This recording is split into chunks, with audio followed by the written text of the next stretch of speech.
All right. So good morning, everyone. Thank you all for joining us.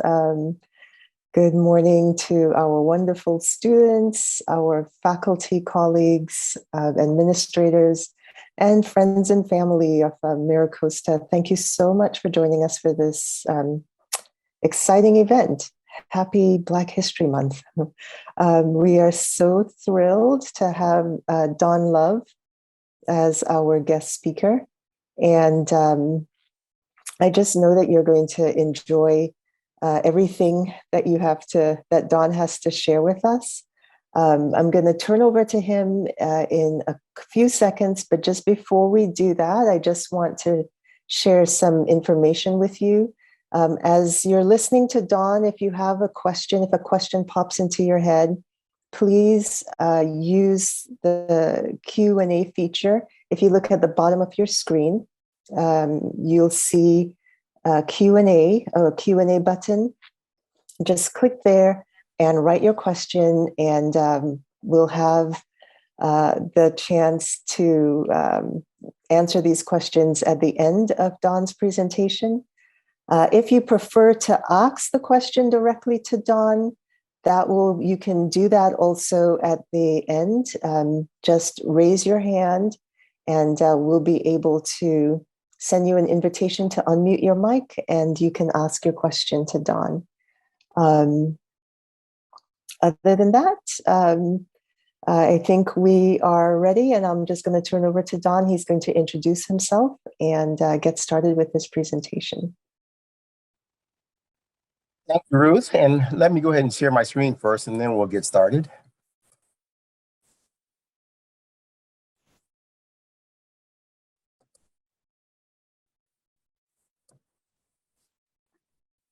I am the darker brother.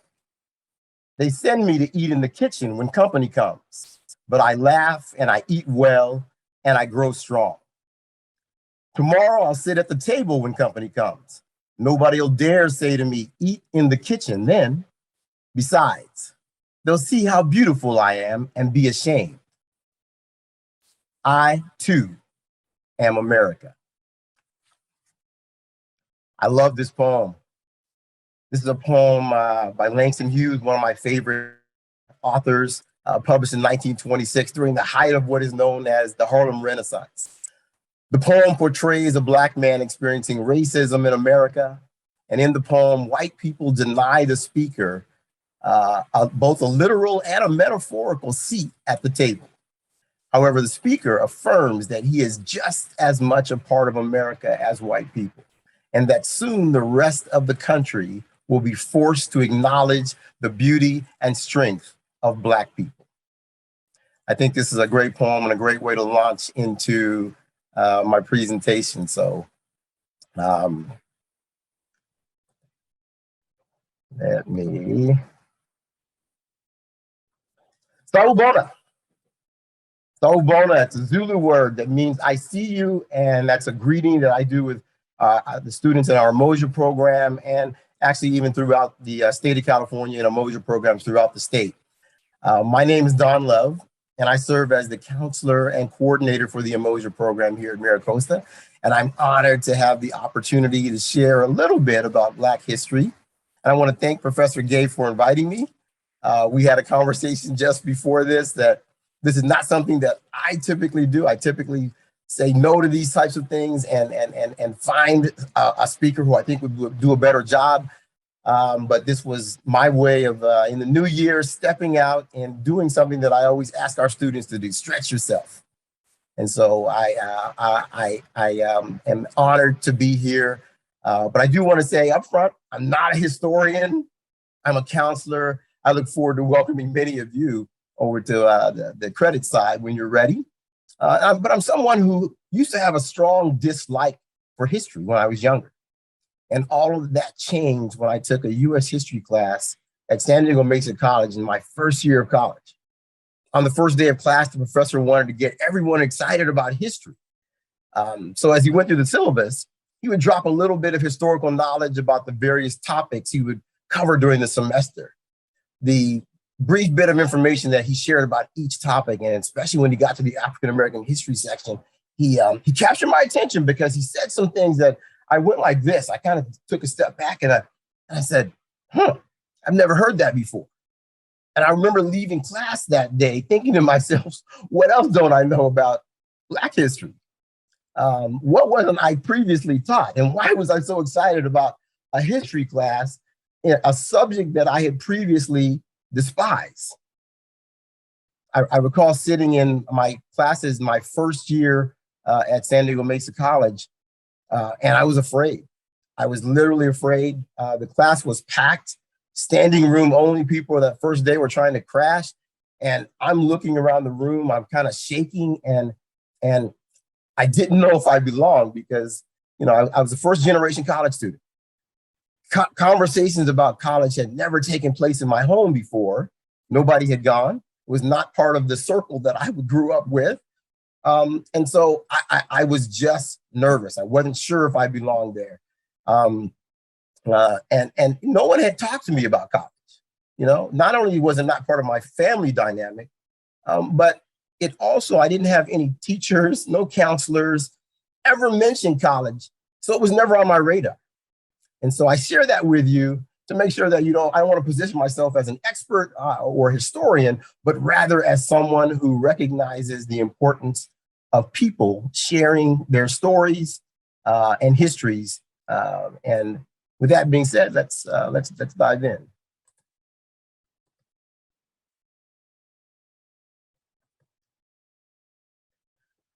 I want to pause on this image for a moment because I want you to truly see this image for what it is.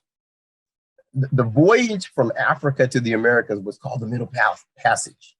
Slave ships usually took between 6 to 11 weeks to complete the journey. And they made more money by carrying more people across the Atlantic to sell at auctions. So they packed as many slaves as possible into the cargo hold. That's the image you're seeing right here. The slaves were chained together for that 6 to 11 week journey. And if someone died, which oftentimes they did, they would remain chained to those still living. So you kind of get a sense of here these folks are just laying down because there wasn't enough room. They could not sit up. They were chained together, laying down over months in many occasions. In 2009, there's a talk show host named Tavis Smiley. He launched this Black history exhibit that traveled around the country. And I drove up to Los Angeles to experience the exhibit with my family. And it was called America, I Am. So you see why I really, not only do I love Langston Hughes, and I love that poem as well as a lot of his work. This story from Tavis Smiley and his Black history exhibit, America, I Am, was in my mind. So I wanted to put those two together. So I'm in Los Angeles. I step into to this facility, and in the first room, as soon as you walk in, they had a flat screen that was showing images. This particular image, only they were showing the full image, and they were talking about the Middle Passage. And they were showing the routes that slave ships took to complete the journey, with these bodies packed together tightly like sardines. And as I'm sitting there watching this flat screen and getting the introduction before we start walking through the museum, there was a group of 2 to 3 elementary schools in front of me, and they were watching the same video and listening to the narrator describe the journey. And a number of the young Black boys and girls started crying hysterically, and they were screaming that they didn't want to go any further. So they were in the first section getting an overview of Black history, African-American history, African history, and they had heard all they wanted to hear. They were just crying. They didn't want to go in.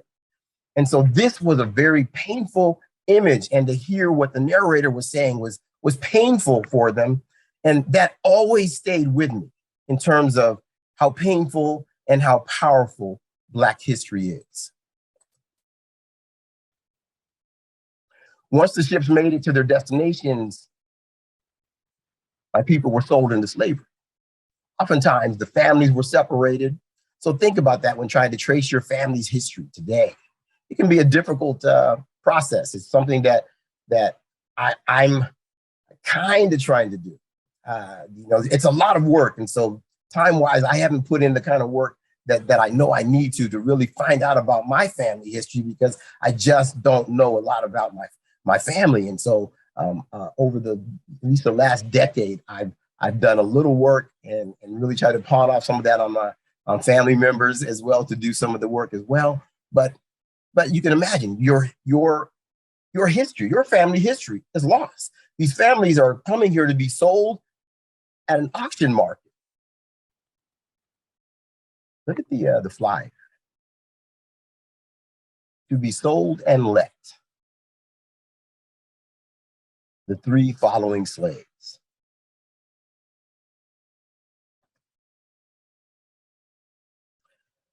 This is a picture of an actual auction house. And I don't know, this picture just kind of spoke to me, because looking at this sign, auction and Negro sales.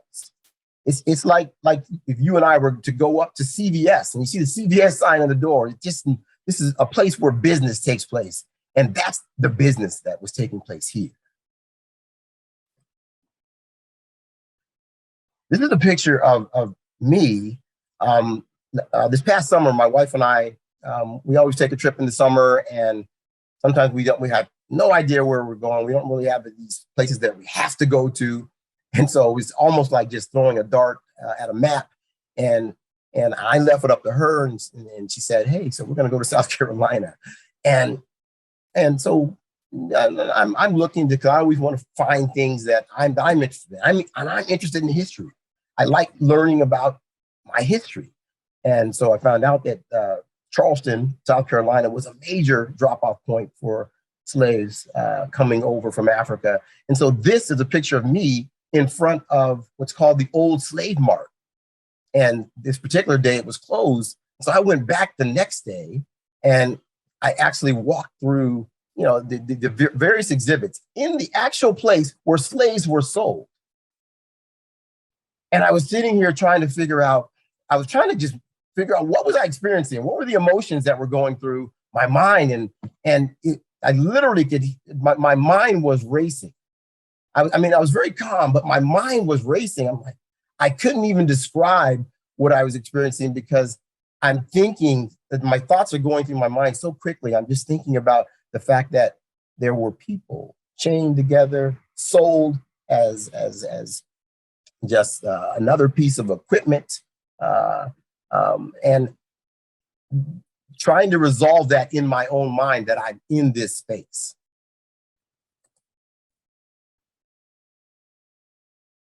Slaves come here and they're doing this physical work, this hard work. They suffered a lot of hardships. They were whipped, they were beaten, they had no rights and no freedoms. And the interesting thing, this is a picture you're seeing, and they're picking cotton. And even in my own family, I literally just didn't know much about my own family history. And a few years ago, I've got family up in the Bay Area, and I was visiting my uncle, whom I usually see him twice a year. But I have an aunt on my dad's side who I had not seen in probably 10 years or more. And she lived probably about an hour away from where he was in San Francisco. And so I said, let's drive up and let's go see my Aunt Nora. And we drove up to see her, and we went out to breakfast. And you can imagine, we're sitting there, we're eating, and I'm literally I'm now just fading into the background, and I'm listening to my aunt and my uncle talk about their lives growing up, talking about people, family members and friends who they grew up with, and are they still alive, and where are they, and so forth. And I remember I heard my aunt talk about her some of the things that she did as a child, and she talked about picking cotton, and that never even crossed my mind that my mom, my dad may have done this. It was very interesting to just listen, just at their feet, just listen. And then after they get through asking about me, my family, and my brothers and their families, and just listen to them talk about their stories. And that got me even more determined to find out more about my family's history and so forth. So let's talk about we take a look at the efforts to abolish slavery and the efforts to maintain the status quo. The campaign to abolish slavery gained momentum, and many American abolitionists took an active role in opposing slavery by supporting the Underground Railroad. So this person, this is Harriet Tubman. She escaped from slavery to become a leader of the Underground Railroad. And the Underground Railroad, if you don't know, it was a name given to the plan to help slaves escape from the South to the North. It wasn't an actual underground, the railroad wasn't underground, it wasn't an actual railroad, but it was a secret network of safe houses and anti-slavery activists, Black, white, and Native American, who helped slaves escape to freedom. This amazing lady here, Harriet Tubman, she actually escaped to the North and went back over a 12-year period. Said she returned 18 to 19 to 20 different times to lead more slaves to freedom. A pretty amazing story. And then this image of the Civil War, the main catalyst for the abolition of slavery in the United States.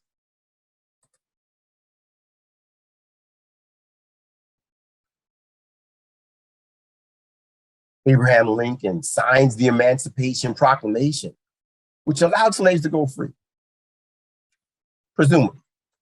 Many people question Lincoln's motives for signing the proclamation, but it certainly was a key moment in what was a complex and prolonged historical process that led to the end of slavery and gave slaves an opportunity for a free life.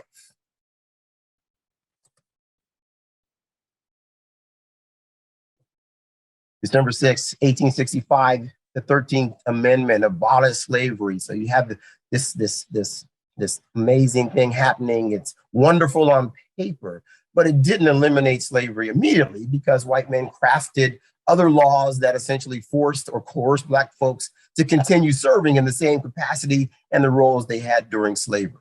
So there was a lot of work that still needed to be done.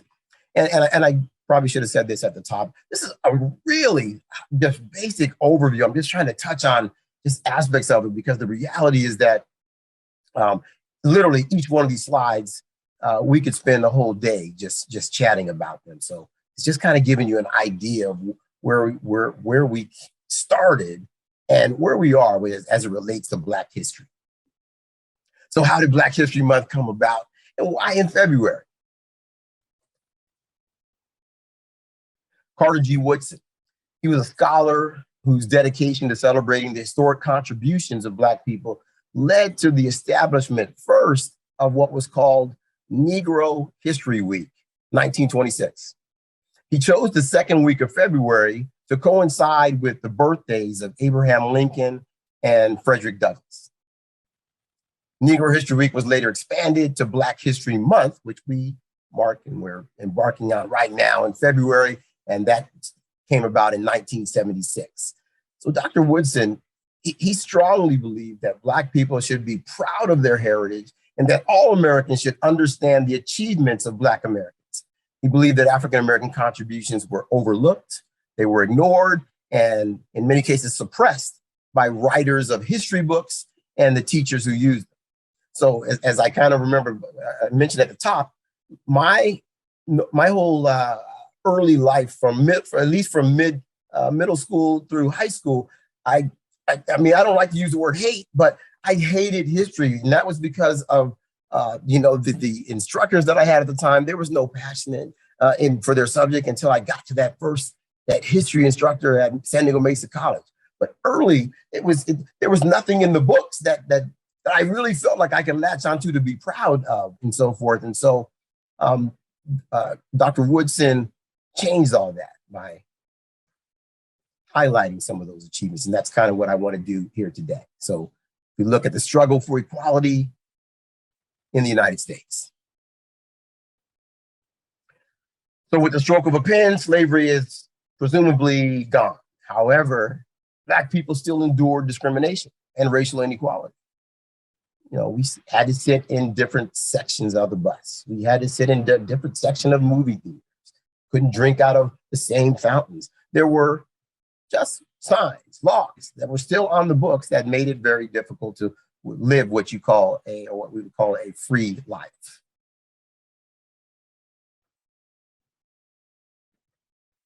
So if we highlight some of the Black folks, famous Black people who have, and not so famous, who have experienced some of these injustices. One of the things I love reading, and I've loved reading from the time I was a young child. I remember my dad. Some of our younger students probably would never heard of encyclopedias before. Maybe it's all digital now, but my dad bought from a traveling book salesman. He bought a set of Encyclopedia Britannicas, and I remember the minute those came in my house, I was opening up books, I was reading, and it was amazing. It's like a whole new world opened up to you that you didn't know. And so I learned to have this love for reading early on, and I used to read a lot of biographies. And I love sports. I was an athlete back in the day, so I read the biography of Jesse Owens, and here's a picture of Jesse Owens. He won 4 Olympic gold medals in the 1936 Berlin Olympic Games. So a Black man winning 4 gold medals, he shattered Adolf Hitler's ideas about Aryan supremacy. He comes back to the United States, he's given a reception, right, at the famed Waldorf Astoria Hotel in New York. But even when honoring this amazing athlete, this wonderful, amazing person, he was not allowed to enter through the main door. So we're talking 1936, right? So he had to get to the main event through a freight elevator. He didn't get a call from the president like these days. The president's going to call, the president's going to invite you to the White House. None of that stuff happened because that was reserved for if you were an athlete and you achieved something great. Those were reserved for white athletes to get that honor. Jackie Robinson, in 1946, he began to play for the Brooklyn Dodgers. He was met with a lot of hostility from white players. They threatened to strike if he played. He dealt with constant racial abuse from players, fans, and the other teams. And it was his courage and tenacity to keep on going in the face of that hostility that helped bring about an end to 60 years of racial segregation in baseball. And like, if you look at pretty much the 3 major sports, they're dominated by Black players today, right? Alice Coachman. Here, another Olympian high jumper.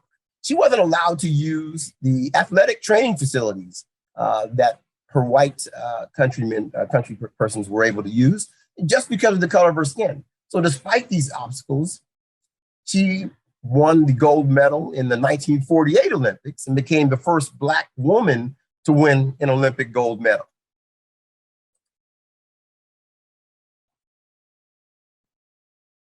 This is Fannie Lou Hamer. In 1961, she was a famous civil rights activist. And in 1961, while having surgery to remove a tumor, she was given a hysterectomy without her consent by a white doctor as part of the state of Mississippi's plan to reduce the number of poor Black people in the state. My mom and dad are both from Mississippi around this same time, right? They grew up under Jim Crow. My mom rarely talks about her upbringing. Matter of fact, she paints the picture that her upbringing was no different than mine. She said, I did the same things you did as a kid, and clearly she did not want to have any real in-depth conversations about it. And that's pretty much my whole life. And I don't even ask her anymore, right? Most of what I know are through stories from one of my uncles who loves talking. But I also had the privilege a few years ago, it was probably been, I don't know, 6 or 7 years now, but MiraCosta brought a gentleman named Terrence Roberts to the campus during Black History Month. And Terrence Roberts, he was part of what was called the Little Rock Nine. And the Little Rock Nine, they were a group of 9 Black students who were enrolled, who enrolled in an all-white high school, and with folks, just white folks getting up in arms about that. And so he had mentioned as part of his presentation, He mentioned Mississippi, where he had spent some time, and I had the opportunity to sit down with him at lunch before he left. And so I asked him, I said, hey, my mom does not like talking about the past. I'm just wondering, do you have any insight on that? Why she would not want to share her history with us? And he gave me two things to think about. He said, one, it was painful, which I knew, but I really wanted to know. Well, I was younger then, so I really wanted to know. And so I wasn't really giving my mom that space, right? That it wasn't enough to just say that it was painful. And so him saying it, I knew I needed to be more sensitive to that. But he also said the other thing you have to keep in mind, there was a sense of normalcy in different parts, even in Mississippi. You're thinking of your mom growing up like you grew up, with a television and radios and all this technology around. She had none of that. So literally, if it wasn't happening specifically in her hometown, she may not have known, or she didn't know for a long time. And that kind of like, that made sense to me, but it was still hard to grasp, but it made sense to me. And it really was, the message was driven home. I met one of my uncles since passed on my dad's side. Actually, he was the last uncle who passed on my dad's side about 5 years ago. He passed away at 85 years old. And I drove up to LA because I wanted to interview him just to get more information about my dad's side of the family. And he told me, he said, no. He said, and my uncle was, he was actually in World War II. And he said, I didn't know anything about lynchings in Mississippi until I got off a train in Chicago and saw a newspaper. And then he said he was afraid to go home. So it started to put some of the pieces together, and definitely give me a little more empathy for my mom not wanting to share her story. But this is the kind of things that folks in her generation were dealing with. Muhammad Ali, all these folks sitting down are famous athletes. This is Bill Russell, famous NBA basketball, Hall of Fame basketball player. Jim Brown, Hall of Fame football player. Kareem Abdul-Jabbar, Hall of Fame basketball player. And this Muhammad Ali, one of the greatest boxers in history, an influential civil rights activist, all these men. But Ali was known for his willingness to speak his mind, for his courage to challenge the status quo. He was willing to give up his heavyweight title, his income, the prestige that went along with that, and for what he believed in. He was willing to go to jail rather than fight, because he was part of the draft, and he said, well, I'm not going to fight people that I don't have any issues with. I don't know if I have any sports fans out there today, but it's kind of like if you listen to what's happening now, the Winter Olympics is starting. It's happening. I believe it kicks off next week in China. And so there's a lot of issues as to whether or not the United States should be there, given China's civil rights abuses and so forth. Ask yourself, how would these men, how would they respond to this? The Triple Nickels, the 555th Parachute Infantry Battalion, nicknamed the Triple Nickels. This was a World War II Army unit. Black soldiers at a time when the military was segregated and Blacks were relegated to menial jobs, and then oftentimes set up for failure even in those. But this 555th Battalion, the Triple Nickels, they succeeded in becoming the nation's first all-Black parachute infantry test platoon, company, and battalion. These Black pioneers were exceptional men, specially selected for the task. They consisted of former university students, professional athletes, and the best non-commissioned officers. A major aspect of their success was that, unlike other Black infantry units that were led by white officers, this group was all Black, from the commanding officer down to the private. And I learned about these guys through, again, my love of reading. And a friend of mine had this book in his house, and he knew I like reading history. And so he just handed it to me and said, "Here, you might like reading this." And I read the book and loved the story, loved reading about it. And it also gave me a different perspective on my dad. My dad passed quite a while ago, but my dad was a 30-year Navy man. And I thought about what he may have endured or must have endured in his early years in the Navy, and how that was probably lessened because of what these gentlemen went through. And so it's while I didn't have the opportunity to find out more about my dad's life growing up and his military career and so forth, these stories give me an idea of what he experienced and or what he didn't experience, because folks like this paved the way for him. This is a wonderful picture for me because last week I met a new student, and she's a history major, and she's really excited about it. And so she's telling me about, we were just getting to know each other, our first meeting. And so she's telling me about the Black history that most people don't know. And so she shared this story of the women of the 68th, 88th Central Postal Battalion, Directory Battalion. They're nicknamed the 6 888s, an all-Black battalion of Women Army Corps. They were led by a Black female officer, and it was the only all-Black, all-female battalion overseas during World War II. And so I was really excited to as she's sharing this with me, and then she got excited because she realized I love history. And so I shared with her the story about the triple nickels. And so I loan her that book so she can read about that. And then I'm going to probably buy some information in the books on this, so I get a little more knowledge about this group.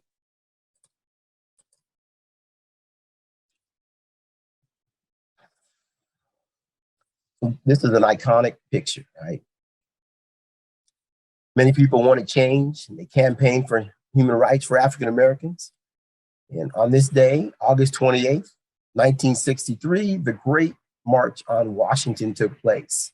It was one of the largest political rallies for human rights in the history of the United States, and demanded civil and economic rights for African Americans. This is where Dr. King gave his famous "I Have a Dream" speech. And so I think this was part of my upbringing. And this didn't mean, I don't want to say it didn't mean anything. I just didn't understand it until I was well into my adult years. And think about what's happening now in our country today, right? This is the kind of thing that these marches that had significant impact back in the day of getting us from where we were in the 16th century to here we are today, with still a lot of work to be done.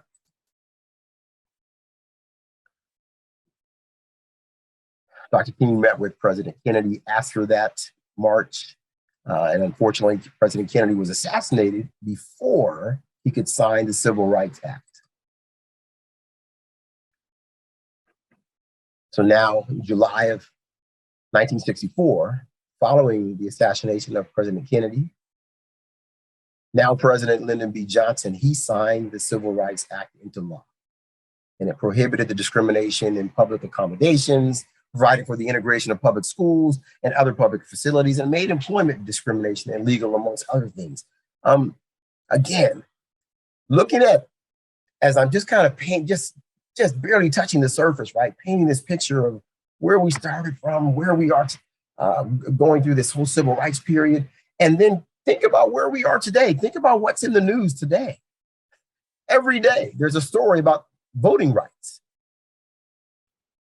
There's a story about the educational institutions in our country. We're still fighting a lot of the same battles.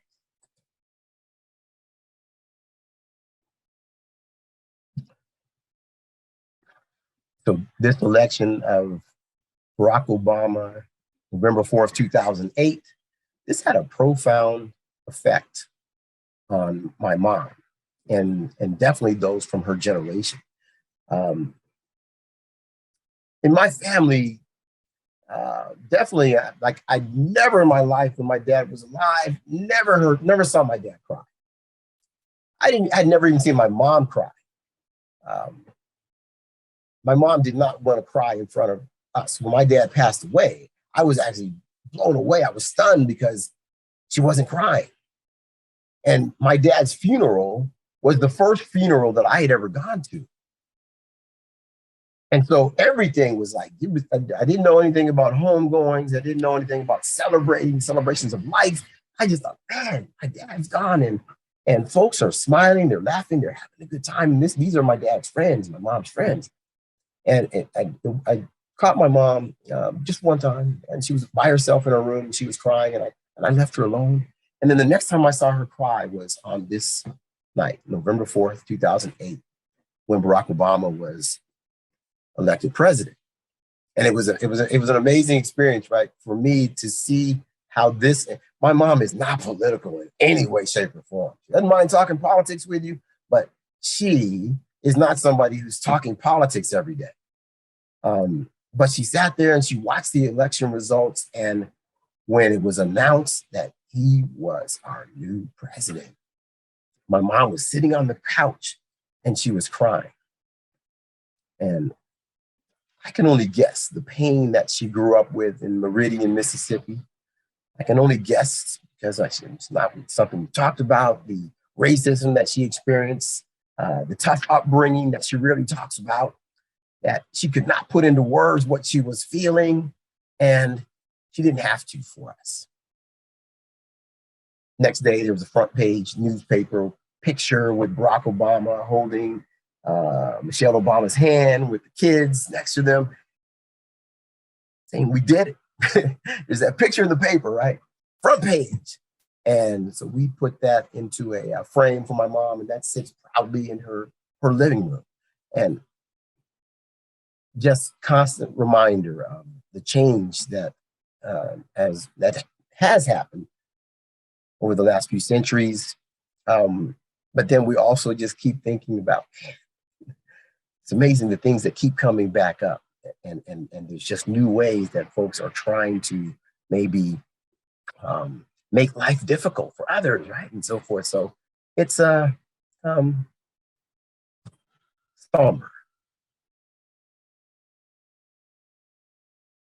Voting rights, healthcare, education, employment, all of these things that were central during the civil rights movement are central to our lives today.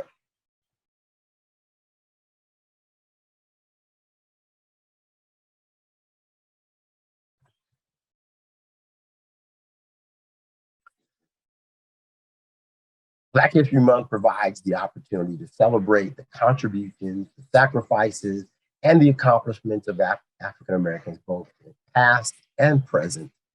And it's something that I want to say I appreciate you all for joining in and just allowing me to share a little bit of what was on my heart to share this morning. And I encourage you to take in as many events as you possibly can. It's our students, our staff, our faculty, community members have all contributed to some of the things that you're going to experience, and we'd love to have your feedback in those spaces. And so with that, I conclude and I just open that up. I say again, not an expert, but if y'all have questions, I will do my best to answer. And if I can't answer, if it's a historical question that I can't answer, I will definitely do that research for you and to get you an answer.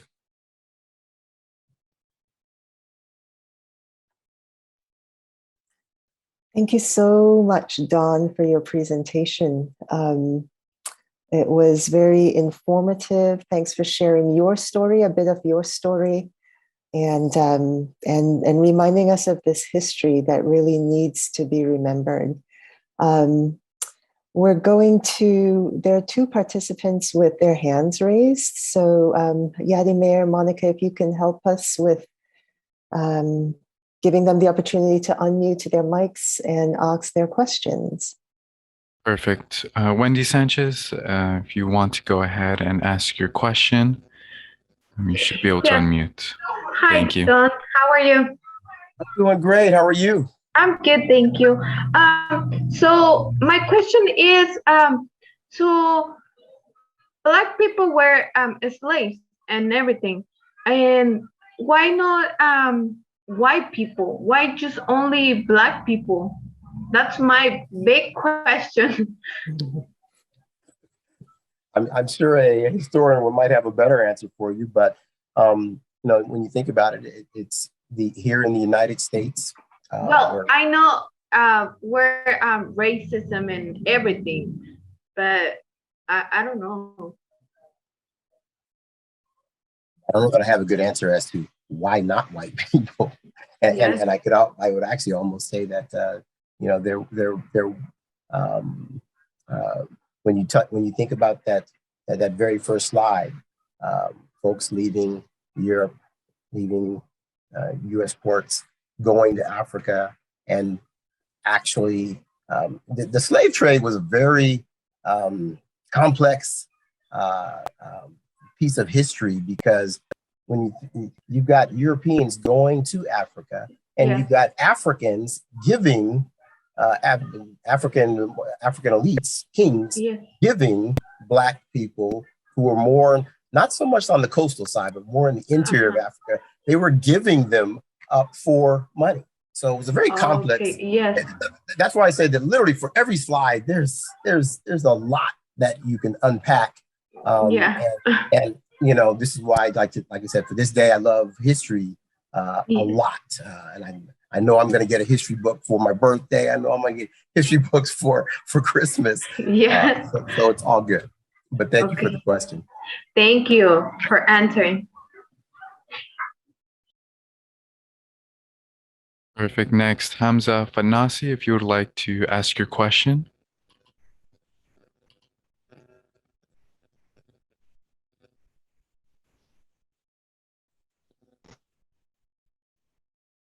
Hamza, go ahead and try to unmute.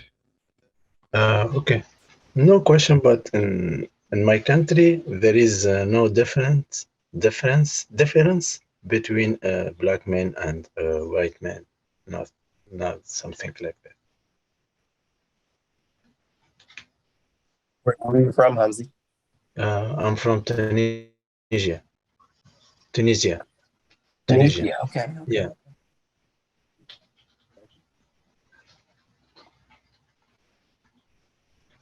Don, there is a question in the chat box from Allison. She wants to know if Harriet Tubman was ever found out. She did such amazing work. I'm sorry, it was about Harriet Tubman? Yes. Her question, was Harriet Tubman ever found out? Oh, great question. She has a wonderful story beyond, like I said, I just touched the surface, right? Because you're talking about someone who had this strong urge to be free. And so she found her way north through this Underground Railroad. People were willing to help her and willingly going back. And very boldly, right? She was packing guns. She was also she fought on the side of the Union in the Civil War. So she had a very complex life as well, but a very historical life that's very uplifting. I think just hearing about someone who's fighting in that way. If you haven't seen the movie, there is a movie called Harriet that I think it's probably been out now, probably maybe 3 or 4 years, but you can definitely probably catch it on Netflix or something. But check it out. Don, there's another question also from Mauricio. He says, what do you think about the conflict now in some states about erasing or removing the textbooks that may represent, and he put in quotes, the bad things of history? Yeah, I think it's crazy. And again, for anybody else has a different viewpoint, no disrespect on that, but history is history. And and I certainly don't want someone else making a decision that they in under the guise of, well, we need to protect our young people. They don't need to hear this. Yeah, they need to hear. They need to hear every aspect of our history. Like I said, the wonderful aspects of it that I wasn't getting in my early years, that once they started sharing the whole story, as Carter G. Woodson said, share the whole story, then, there's a lot to be proud of. So no, I'm not a fan of folks editing. I'll say, for instance, I grew up, one of the books that I read as a kid was Tom Sawyer and Huckleberry Finn. I read that book, loved it as a kid. And I can't imagine, can you imagine if you're taking out words that were prominent to the story, that were prominent in the day, that's how they spoke, and you're sanitizing it, then that's a book that I don't want to read. So that's just me. Thank you for that question. Yeah. Thanks. There's another from Denise Cruz Salazar. When families were separated from being sold for slavery, were the family members ever reunited, maybe through the Underground Railroad? That's a great question. I can say just from some of the books that I've read, for sure, there were some families that were reunited.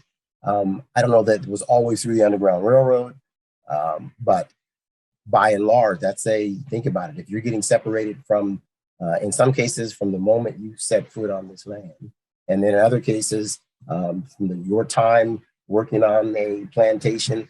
And I didn't share an image of this, but when I talked about the old slave mart in South Carolina, one of the other places that I visited was a plantation in Charleston, and it's called Boone Plantation.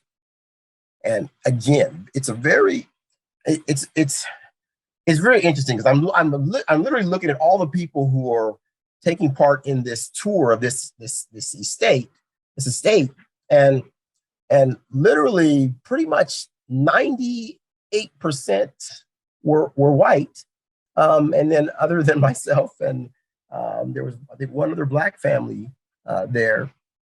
And so and I remember I was talking to my brother later that night, just kind of talking about what we were experiencing.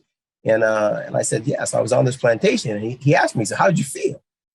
And I said, I'm still trying to process that. I mean, even now, it's like, I don't know. I really don't know what, it's very, very interesting to be on a place where your people were held captive, slaves here, right? And so everywhere you walk, there's a story, but that story, I'll say the positive for me was that folks were kind of walking around, and it was kind of a reverent movement throughout this plantation. And so it wasn't like folks were just disrespecting everything, but there was a question that someone asked a docent, and which lets me know that clearly, as a white person, who has not had that history to think about, how many other people are walking around with just don't have the knowledge. She asked the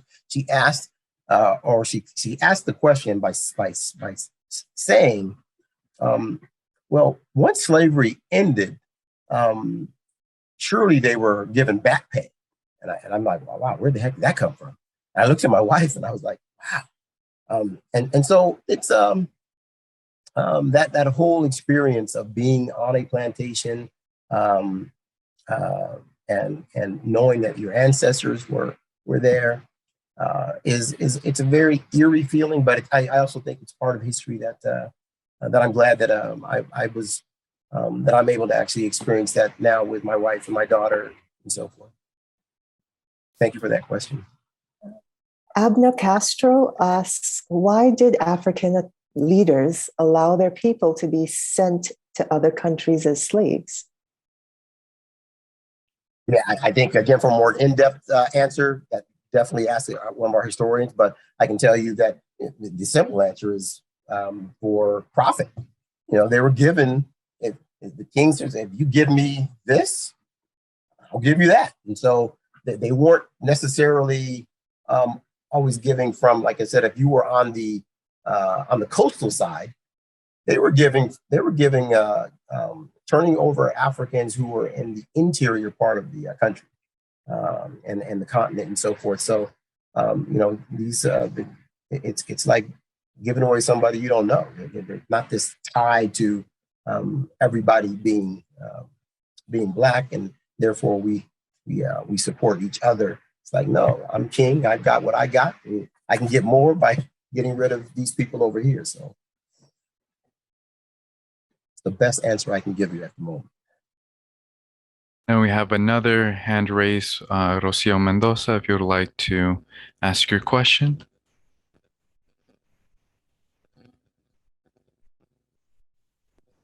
And then there should be a button that appears for you to unmute. It's okay? Yes, we can hear you now. Yeah, thank you very much. I want to say thank you, Don, for sharing with us all historic moments, because I am feeling proud about of the people who really hard work for the rights, and I am feeling happy finally. And now I am to say again, thank you very much, because many moments, historic moments, I don't know. Thank you. Well, thank you for being here, and thank you for listening. Like I said, this is history is, there's a lot. There's just so much, and so I'm kind of, I wish I knew this history professor's name who really had that impact on me, because I would not have this desire to know and learn more if it weren't for him. And it says a lot about, I hope, with you're experiencing with your professors, that they're sparking that desire to just learn and know more and continue on past where you even think you can go. Thank you, Don. Thanks so much for your comment, Rocio.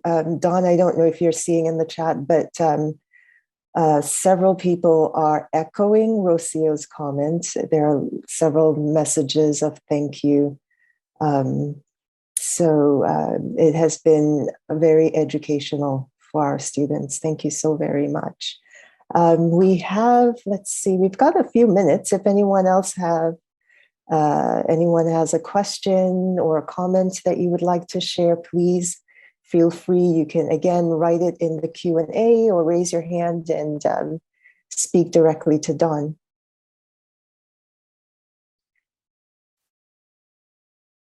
I will even add, one of the things that I always hope, and I started off talking about the importance of our stories.